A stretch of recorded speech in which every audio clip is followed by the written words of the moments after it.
In this video, we're going to be reacting to why 95% of players have quit Dragon Ball Sparking Zero, the truth. How's it going, everyone? This is MoS Trixx, and in this video we're going to be talking about the state of Dragon Ball Sparking Zero. So I will say first and foremost that I've had a lot of fun with this game in the early days. And it kind of feels weird to say the early days because now marks 1 month since the game dropped on the early release. And now that it's a month later, the landscape of the game looks extremely different. It's kind of an unfortunate situation that we're in because now that everyone's eyes have been opened to what the game actually is, or so what a lot of people thought it would be, a lot of people are feeling very let down about how the game actually performs. So I want to talk about... So I've talked about this where there's something called a honeymoon phase, right? Where you're enamored with something, where you are so excited about experiencing something,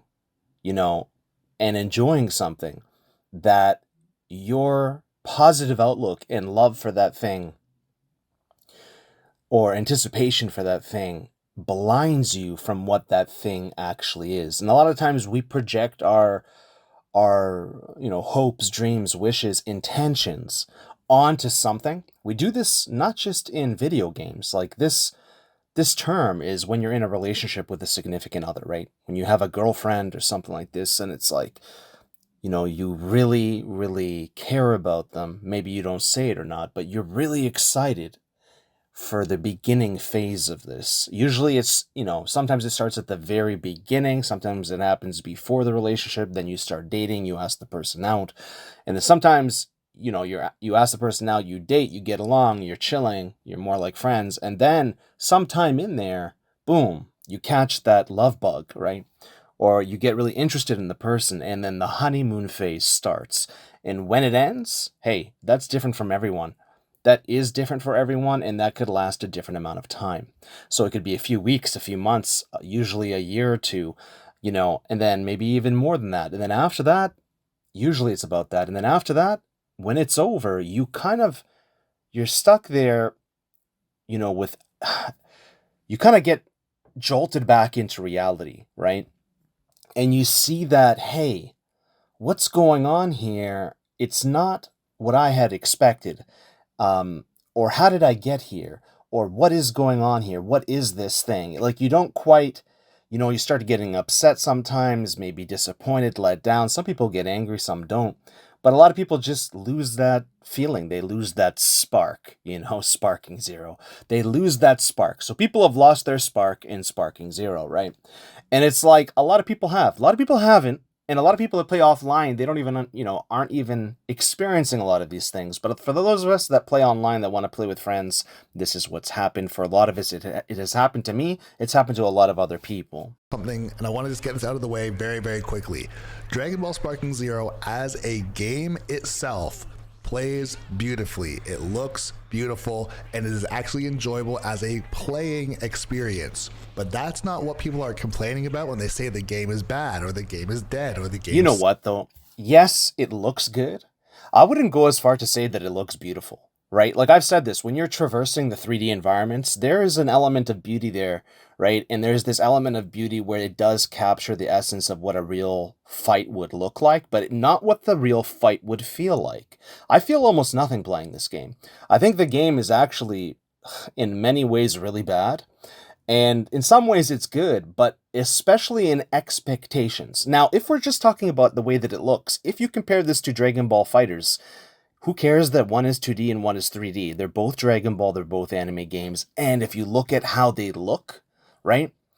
The richness, the beauty of the cinematics, the character accuracy and lore accuracy of the character, and then the immersion of the character, the driven fantasy, of the character. Kind of like, I like to talk about, I like to think about cosplay a lot of the time in terms of video games. I don't actually think about cosplay a lot of the time, but when I think about people playing anime video games, they're really like a subsection of mostly men who cosplay, right, through playing video games. It's like pretending to be the character and enjoying that power fantasy or interesting fantasy.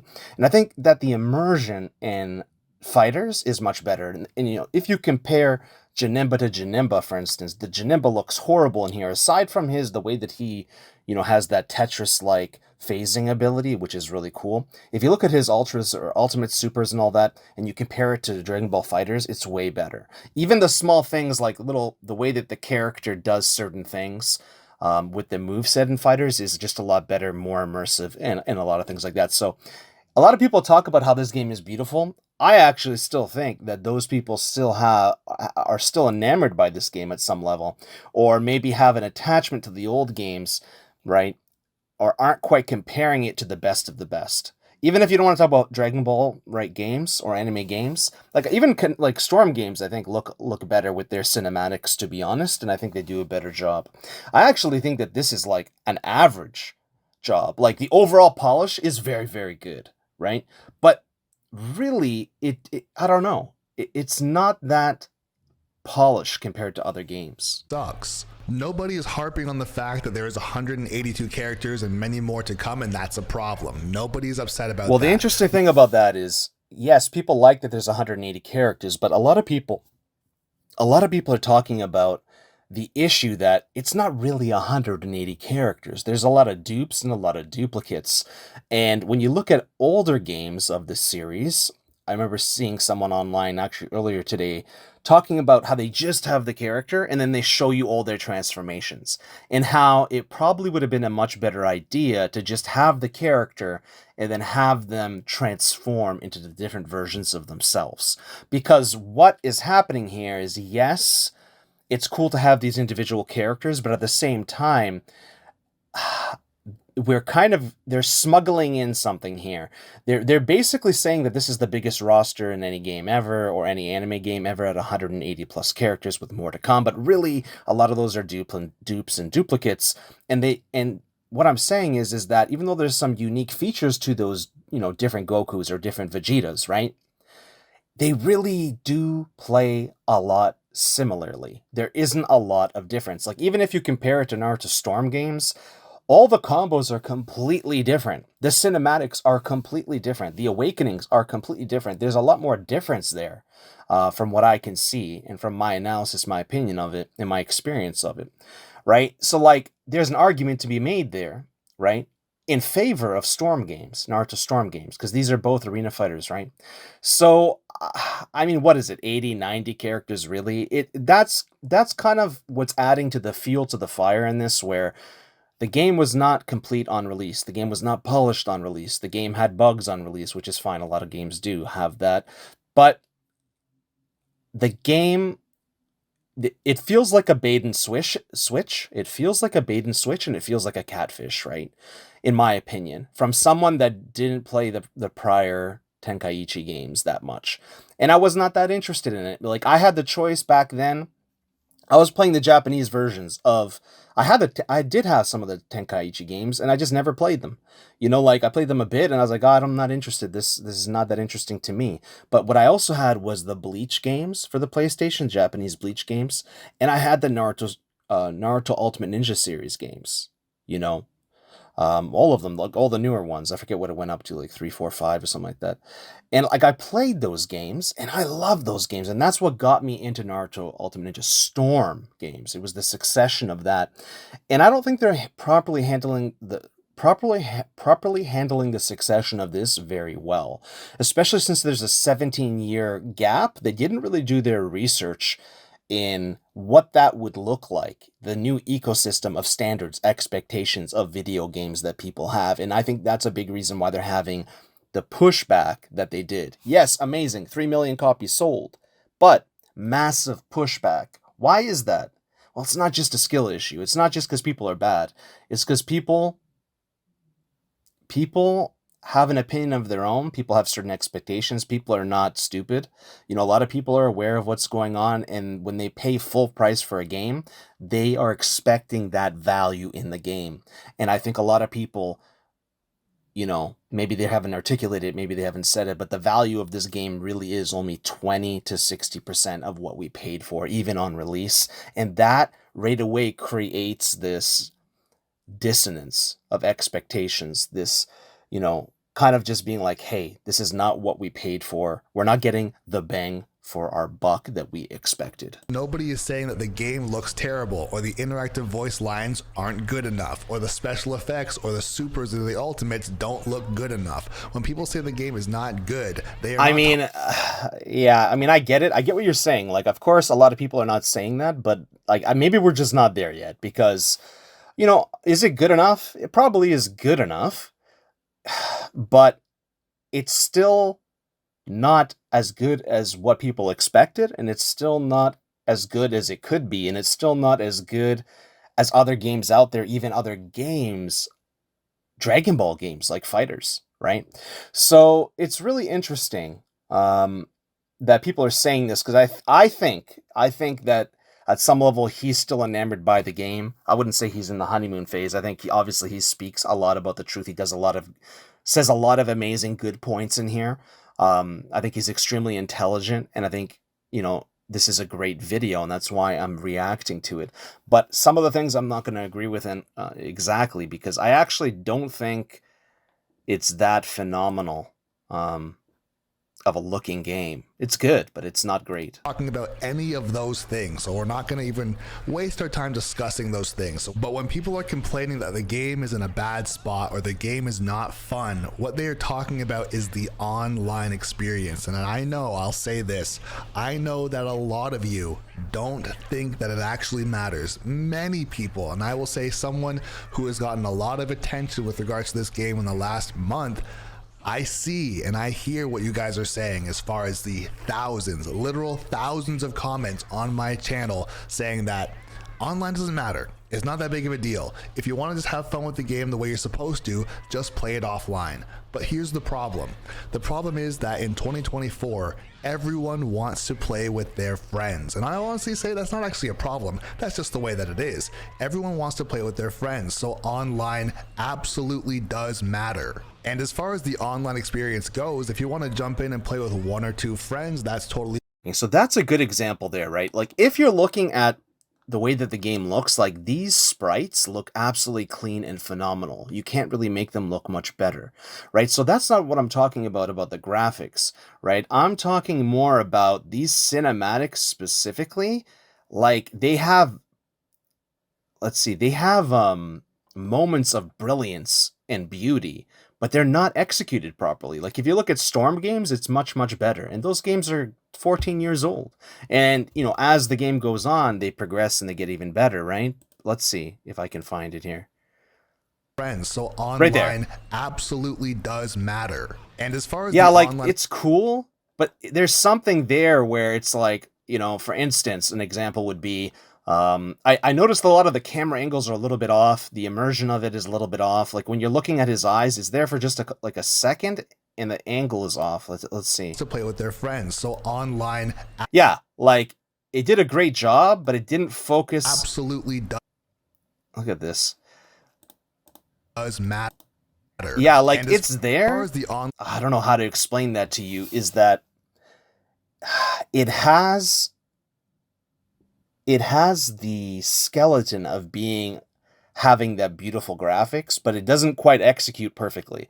You know, like, you know, those Olympic, I forget what it is, the Olympic gymnastics or something, where they, you know, they do all these tumbles and whatever they're doing, their techniques, and then they kind of tumble at the end, or they didn't quite do it quite as well. It is that technical, it is that different, and it does have a visceral, you know, effect on the viewer, I find. Like, I don't know. I just don't think they executed properly on the graphics. I don't know. Maybe a lot of people are going to be upset at me for that, but I think it's lacking a bit in the execution. Online experience goes, if you want to jump in and play with one or two friends, that's totally fine. If you happen to have it on the same console or on PC, because there's no cross-platform. As far as getting into a lot of people are complaining that there's no cross-platform and that they would like to have it. And I will say on Overwatch 2, that works phenomenally. I'm on PlayStation 5, and I'm always playing with and against Xbox players, and it definitely increases the player base. It makes the game a lot better, and I think even some Switch people too. And it's phenomenal. I think that would really help the game, and the game would create a healthier ecosystem of players and just make things a lot better. I've had many lobbies where we actually make a joke of it, where the lobby will crash and I will say, wow, you actually rage quit in a private lobby, just as a joke. I mean, that's a good example where that was better, right? You see how you hold it longer? Like, there needs to be a certain amount of time that you see the image for the emotion to kick in and for the satisfaction of the visuals to kick in, right? So, like, this was like a better example. Wow, you See? actually rage quit in a private But even lobby. at the end there, like, you don't see the important facial expressions fast enough. Like, Wow, that's great, right? But then watch.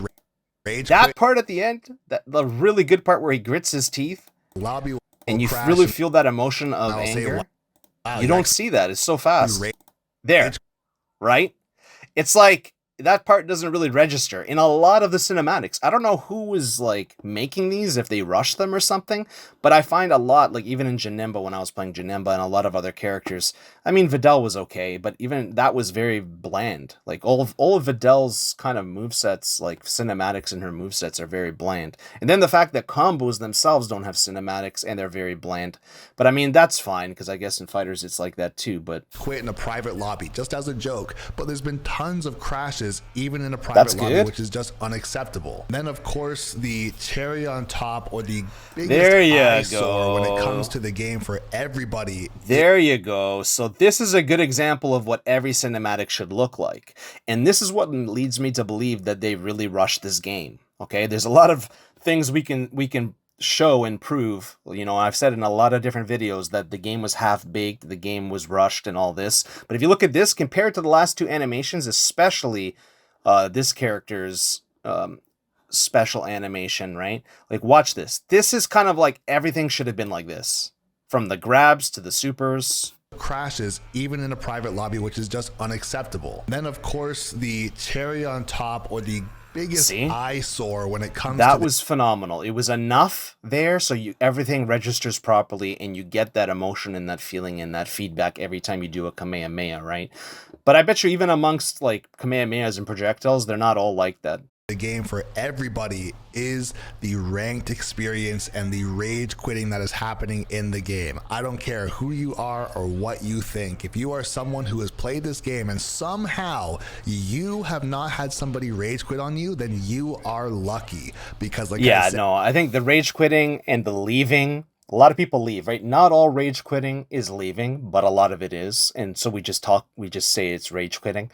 And the lever penalties have been implemented in Naruto Storm Connections, and it works phenomenally. We had to wait about 8 months or so for that, and it was killing the game just for not having it. But we've been asking as Naruto Storm fans for at least 10, maybe 12 years to put that in, like probably from Generations in Storm 3, especially in Storm 3, Revolution, Storm 4, and Connections. Those games, we've been really heavily asking that. I've been asking for it, and I'm really grateful that we got it. I hope you guys get it too in Dragon Ball Sparking Zero.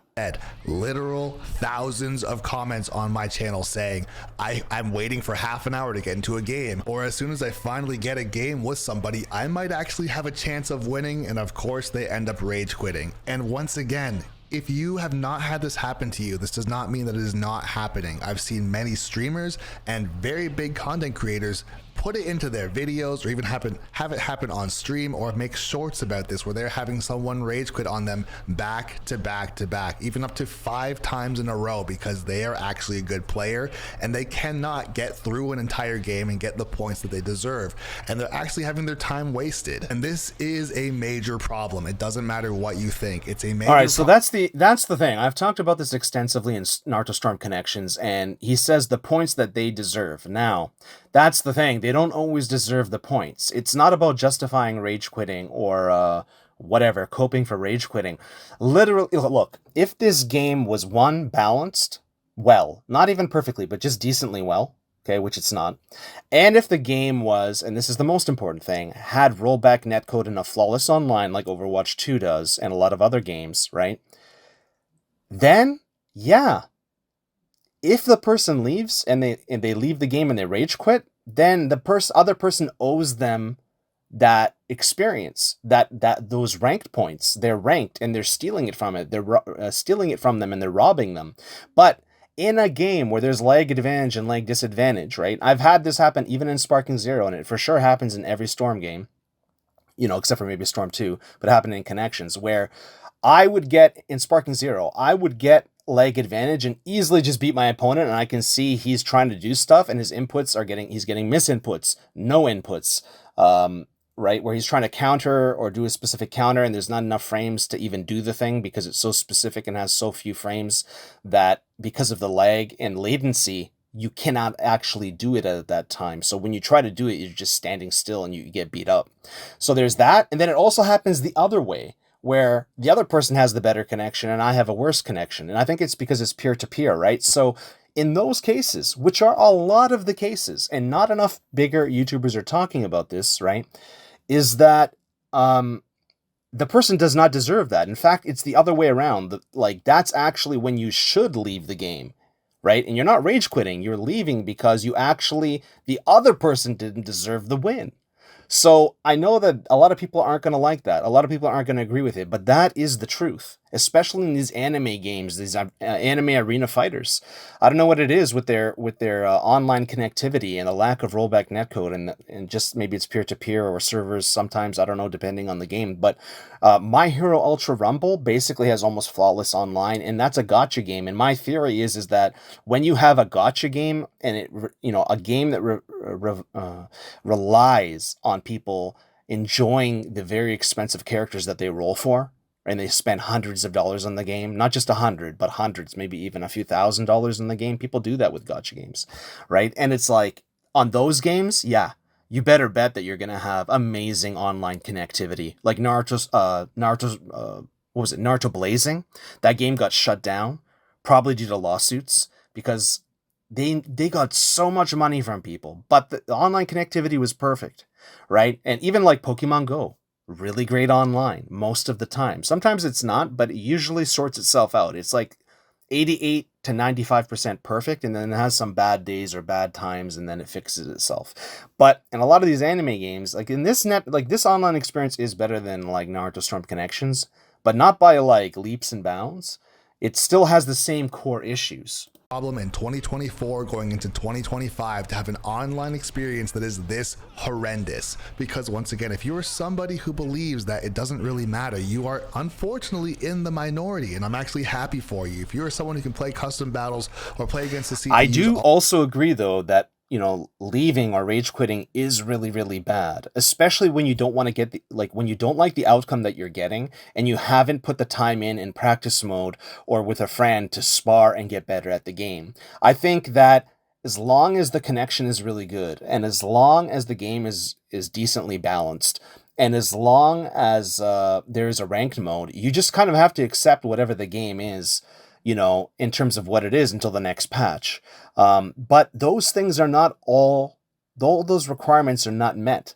And that's the issue people are seeing, because a lot of people are not thinking about all those things. They're just thinking about their own experience. They're not actually thinking holistically about the game and the game's health. But the reality is a lot of people just don't play the game anymore. And a lot of these things, there's real reasons for it, right? All day and have a blast, then by all means do that. But as you saw at the beginning of the game's life, there was over 122,000 players on Steam. There was records being broken. I think there was over 3 million copies sold. And now we're sitting at around 13,000 people. Well, what I will say is that I did realize something. The hype for this was crazier than anything I had ever seen in an anime game ever. So much so that even though I was not going to buy it, I felt like I needed to buy it as well, close to release date, to play it, because I wanted to see what all the hype was about. I wanted to be a part of something great.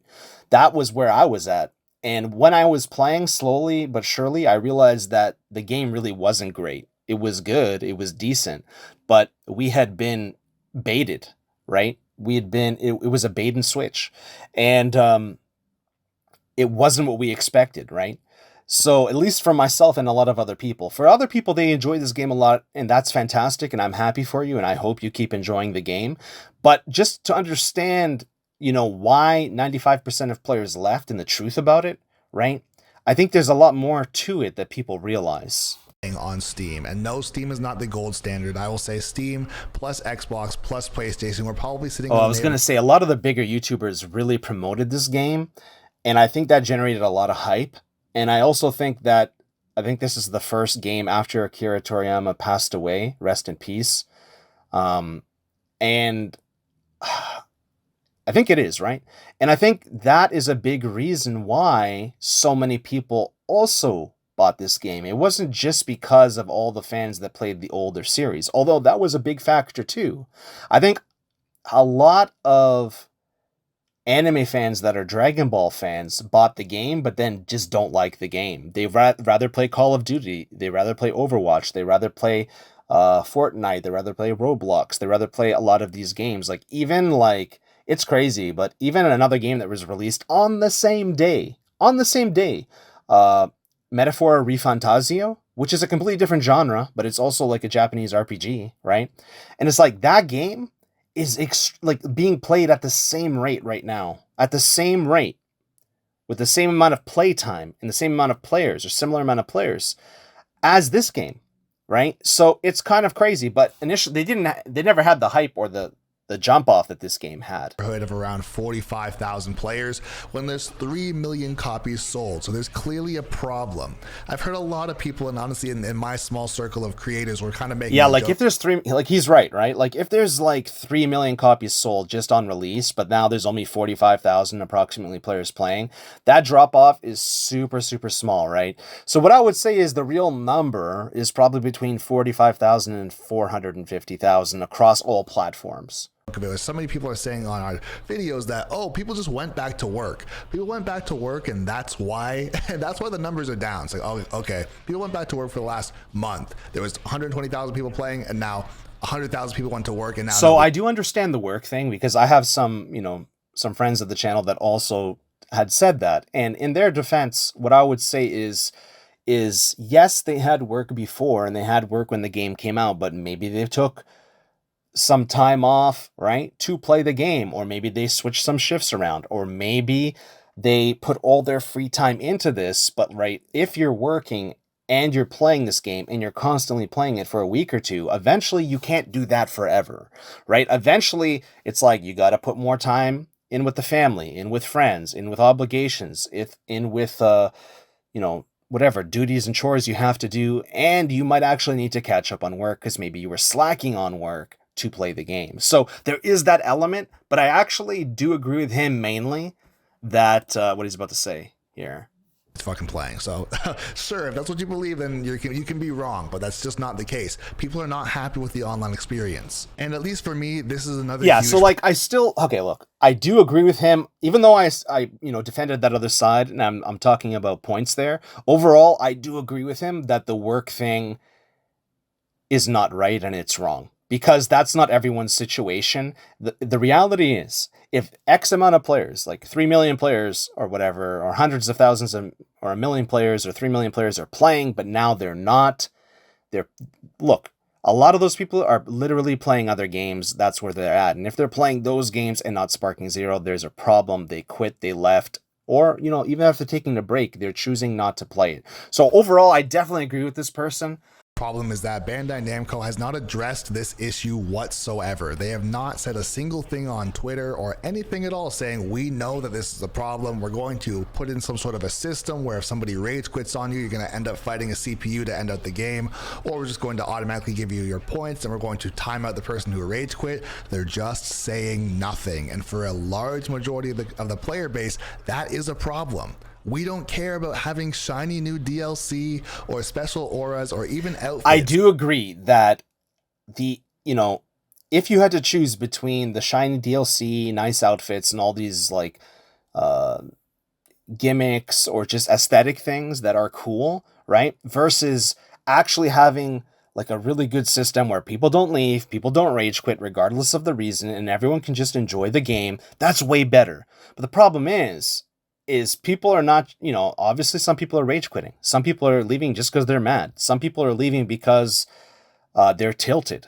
And the game but that's the thing. The game usually tilts them. Part of it is they need to get better at the game and learn the game. But the other part of it is, hey, the training simulator or mechanism that we have offline to train is not that great. It's very basic, very bare bones, and it doesn't really give you everything that you need to train up properly, right? The best way the best way to train is with a friend or sparring partner, right? If the game doesn't work, it'd be the same thing as if you had a car problem, you have an engine problem, but you just got your car painted for free. You don't care if the car doesn't work. It doesn't matter what it looks like if it's not actually functional. Yeah, this is an amazing point, like 10 out of 10. Like perfect metaphor is that, you could you could get an amazing paint job on like a rusted old Toyota, right? And try to make it look better, but it's still going to be rusted and it's still going to be putting and it's still going to be a horrible ride, right? So it's not that extreme, but like what we care about more is actually the experience of the ride, right? Does it go around corners well? Is it perfectly balanced? Does it give you that adrenaline rush? Is there right risk and reward, right? So he's 100% right. Great example. So what the community is looking for is transparency. If Bandai or somebody said, hey, we know this is a problem and we're going to implement this system, then a lot of people would calm down and they'd play offline and they'd play on Discord and they'd have a good time. But the radio silence is insane. And what a lot of people are super Yeah, I know. I think he's right about the transparency, but the thing that, that I've thought about a lot is like lawsuits, right? In terms of like, I just feel like the way that they used to handle things, right? Bandai Namco and all that, and whatever the developers are, and publishers, but like they used to be more maybe hands-on, but like I just feel like there's a protocol that they follow, and that protocol often results in radio silence and then surveys, or radio silence and then nothing, and they don't change anything. But then if they want to change something, they do surveys, right? And then that's the process. And now we have the surveys. It looks like they're going to change stuff. But the reason why you don't hear anything is because they know that they could lose a lot of money if they say something. So they just rather not say anything at all. And that is something that like a lawyer would advise you to do, is if anything happens, if you're accused of anything, just don't say anything, right? That is just how it is. Like I remember watching something on Bill Gates where they were asking him about like not paying taxes or something like this. And it's like a video of him being questioned, in a legal court or whatever. And he just doesn't say anything. About is that Bandai or whoever's in charge doesn't care. Also, I'm not trying to throw Bandai under the bus. It's kind of the poster child or the face of the game. So I'm just saying Bandai, but whoever's in charge, it feels like they don't care. We are very worried that they're spending all of their time making sure that the DLC is going to be insane, or they're going to give us new stages. And here's the thing, these are things that people actually want. Well, the thing is they know that the DLCs revitalize the game and bring new life to a game, even if it's dead. So that's why they focus on that. So instead of actually fixing the issues, right, that's actually, well, this is the thing. You say not to throw Bandai under the bus, and then, I don't want to talk badly about anyone either. However, you should always speak the truth in terms of in terms of patterns in history as well. Bandai has done this so many times. They did this exact same thing.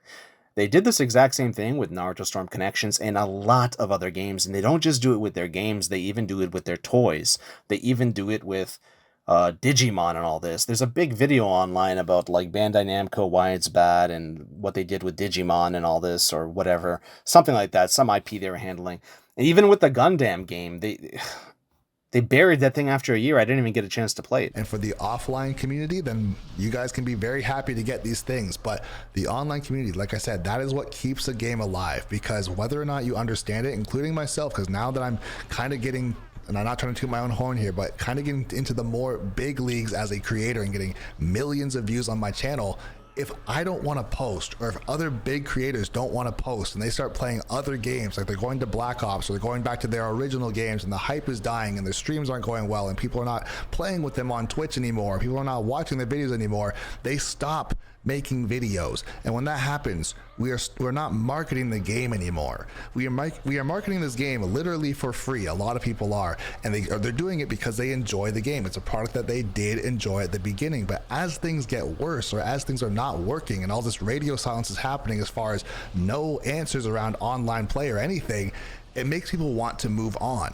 And here's the thing, if you are someone, I think he's right. I think the fact that a lot of content creators and a lot of people don't want to invest in the game as much, aren't uploading as much. People are still uploading, but the overall tone of this game for the last few weeks, is the game dying? Why did 90% fall off? Like, there's tons of videos on this. I was one of the first videos actually to make a video, one of the first people to make a video on this. And I don't know, now it's just going crazy like wildfire. And I can tell you, when I did it, there was a lot of pushback. When I say something like, made a video saying something like Dragon Ball Sparking Zero is dead in less than 2 weeks, or in 2 weeks or something like that. And the reason for that is not to say that it's actually dead, right? I know it's going to confuse some people, but it's because it follows the same pattern that every other anime game has. I thought this was going to be the chosen one. I thought it was going to be the game that saves the anime community, that becomes the most fantastic, amazing thing that we could be proud of, we can all enjoy. But it isn't that game, right? It's just not that game. Is it a good game? Yeah. Is it a game you can play with friends? Yeah. Is it a game that you should probably play offline instead of online? Yeah, until they fix it. If they fix it, this could be fantastic, and we're all looking forward to that. Hopefully. Who has created a product, or maybe you have a Discord, or if you're a major corporation or company, you have to nurture your audience. You have to nurture your viewers or your clients or your members or whatever it might be, because if you don't, they're going to leave. They're going to go where they are better served. And that doesn't mean for a single second that any of us hate Dragon Ball. As a matter of fact, I love Dragon Ball. I want this game to succeed just as much as anybody else, but when it is actually falling apart in real time and you're seeing hundreds of thousands of people stop playing the game regardless of what anybody does, this is not necessarily being frantic or anything like that. It's more so like there's a problem that has to be fixed. It's not people getting bored. People don't get bored of a game that quickly. It is definitely falling apart in real time, and to be honest, I actually did find it boring and basic. Like, I found it repetitive, boring, and basic. And I felt like it does everything possible to not have you combo, right? And there's just too many ways. There's too many ways to counter for no reason. Like, it doesn't have to be that many ways to counter. It's actually a real problem because, like I said, the online is the core of the game, whether you care, whether you want it to be or not. The core of the game is the online experience. If you're someone who wants to play offline, sure, that's fine. But the online experience is what is most important in 2024, because if it does not work and you cannot play with your friends, you're going to go somewhere else where you can. And we see this happen all over the place. When Overwatch went from 6v6 to 5v5, the game was in shambles. When Warzone went from Warzone 1 to Warzone 2... He's right. Like, Overwatch going from 6v6 to 5v5, it never recovered from it, and it still hasn't. So, recently they made a classic edition, I think, where you can do 6v6 again, like from when the game came out. But they still don't get it, because we actually want Overwatch 1 6v6 before they changed it to Overwatch 2, right? Because, like, you're playing the unimproved original version, and people don't really... They like some aspects of it, but they don't like it because it had years and years of evolution and patches and community feedback. And then we want that Overwatch 1, right? At the end of its life cycle, before you killed it and we could never play it again. We really don't want the classic from the beginning. It's just crazy. The things developers do blow my mind sometimes. The game was in shambles. It was slow, it was glitchy, it was crashing, it was not fun, and people left. That's just how it is. You do not get to dictate what is fun to people. If you think the game is amazing... Oh my god, dude, another 10 out of 10 from this guy. You do not get to dictate what is fun to people. Like, it's either fun for you or it's not. And it's either fun for your friend or it's not. Or it's either fun for the other person you're playing or it's not. And it's not always a skill issue. In fact, that's only a small percentage, or a significant percentage, but it's definitely not the whole thing. And people just take these blanket statements or these, one point, and they think that's what it is. But if things aren't just black and white, there's like infinite shades of gray, right? There's all these other things in between. Usually it's like a pie chart with like 5 to 20 different things. And some of them are definitely more important. Like, yes, skill issues do exist. And yes, we need to practice more and all that. But why would you put time into a game that isn't balanced? Why would you put time into a game that doesn't support you online properly? Why would you put time into a game that if you're winning all the time and people are rage quitting on you, you can't get the games and the wins that you deserve? And then the other things I said are still true though, right? So it's very complex and complicated. Current state, then congratulations. I'm very happy that you enjoy how the game is. But if the average person is like, yo, I just want to play with my friends, or better yet, I just want to play ranked and feel some sort of fulfillment for practicing and playing and beating players, and sometimes even losing to players, whether it's to cheese or if it's to actual skill or whatever. I just want to get through a game. And if you can't do that, then you're gonna leave. If you want the game to work, then of course you're gonna be upset because yes, you paid money, you want to play the game. When it is working, you are having fun, but every single time you see that dev error or that crash, you're like, yo, this is so annoying. You're going to go somewhere else where that's not happening to you because you just have a small amount of time, possibly after work or after school or whatever, and you just want to play something, and you want to play something with your friends. And right now, in the current state of Dragon Ball, as far as online play, he's right though. He hit the nail on the head again. A lot of people, they're in school or they're in work and they just want to enjoy their favorite anime game or any kind of video game in their downtime. Maybe they could do something else. They could do some sports. They could do something else, but they're choosing to play a video game, and then they choose this game and it doesn't work out. It actually ends up punishing them more than giving them some kind of satisfaction. And, Dark Souls is a good comparison because that game is very well balanced. It's really well done. But it's very punishing and difficult to do until you figure out how to do it. But that's the difference, is that game is much more balanced. That game is overall more polished and better, like all the Dark Souls games, right? Especially the ones in the modern consoles, from Bloodborne onwards, right? Dark Souls 3 and all that, and Elden Ring and all that. So this is the thing. It's right there in front of you guys. You can compare this to DBZ Fighters. You can compare this to Naruto Storm 4, Naruto Storm Connections. You can compare it to Dark Souls games. It's right there in front of you guys. It is not working. And I also want to mention this because I'm sure there's going to be a lot of people in the comments that say, what are you talking about? It literally works perfectly fine for me. When I go onto a ranked match, I get into a game between 1 and 5 seconds and it's completely fine. I'm sure. Yeah, that's kind of, I get what you're saying. Like, I actually don't have to wait more than, I get into games after a couple seconds. Like, I sold this game a little while ago, but I played it for like a week or two or something. And I got into games right away. I never had to wait more than maybe a minute or two, maybe 3 maximum. Usually it's like a few seconds to 20 seconds or something. But hey, I'm sure other people are waiting 20 to 30 minutes, and that's horrible. I don't know. You need to fix that.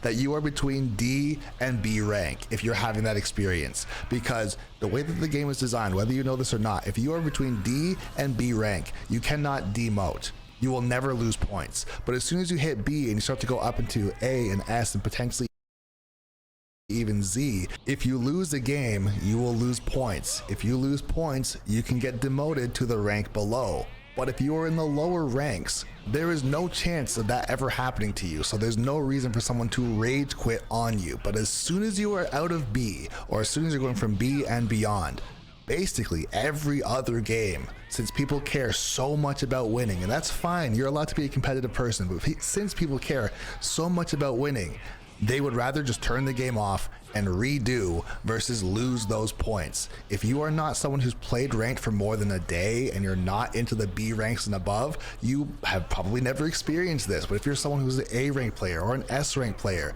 it's happening so consistently. You would not have these big time streamers saying this stuff. These players who are in the A's and the S's or even the Z ranks, they would not say this if it wasn't true. But these are the people who have been in the trenches and grinded ranked and got to the upper echelon where constantly they're playing as Gogeta, they're playing as MUI Goku, and they're still rage quitting because they care so much about winning. So their experience is a whole other world compared to yours. If you jumped into ranked one time and thought to yourself, he's right, that experience between higher level players and the lower level players or mid level players is completely different. Everything he said is right.